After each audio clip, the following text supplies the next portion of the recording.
The taxi door closed with a soft, final sound that felt louder than it should have. The lobby lights were too bright, polite, sterile. My boss's eyes flicked to the receipt, still folded between my fingers, then to my shoes, then back to my face. "Dave," he said, surprised. "Why did you come by taxi? What happened to the BMW we gave you for your promotion?" I opened my mouth. Before a sound could escape, my wife's hand settled lightly on his arm. The practiced warmth, the HR smile. The one she used when she needed something to be accepted without question. "That car belongs to my sister now," she said. "Family emergency." Silence spread like a stain.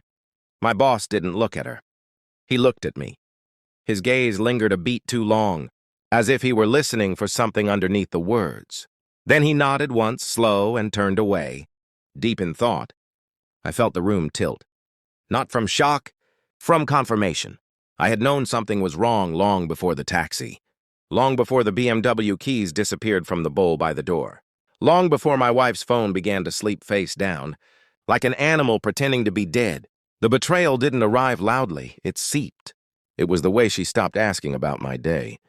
The way promotions became paperwork she handled alone. The way my name softened in her mouth, as if it no longer belonged to me. The BMW was the first tangible thing. A gift from the company for 12 years of loyalty. My loyalty. She signed the forms. HR protocol. She said it would be safer in her sister's name for insurance reasons. I believed her. Belief is a habit, hard to break. The sister lived 3 streets away. I passed the BMW one evening, parked beneath a jacaranda tree. My reflection warped across the hood. A man I didn't recognize stared back, smaller, replaceable. I didn't confront her. Confrontation is for people who still hope to be lied to convincingly. I watched. I requested copies of internal approvals under the pretense of compliance audits. Her handwriting everywhere, neat, decisive. I noticed how my promotion package had been amended after the fact.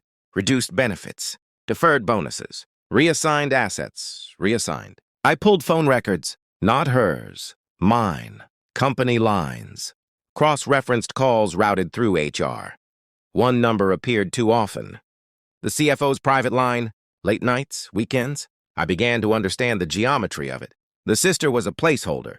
The BMW was a test. The real transfer was me. When the evidence arrived, it did so quietly.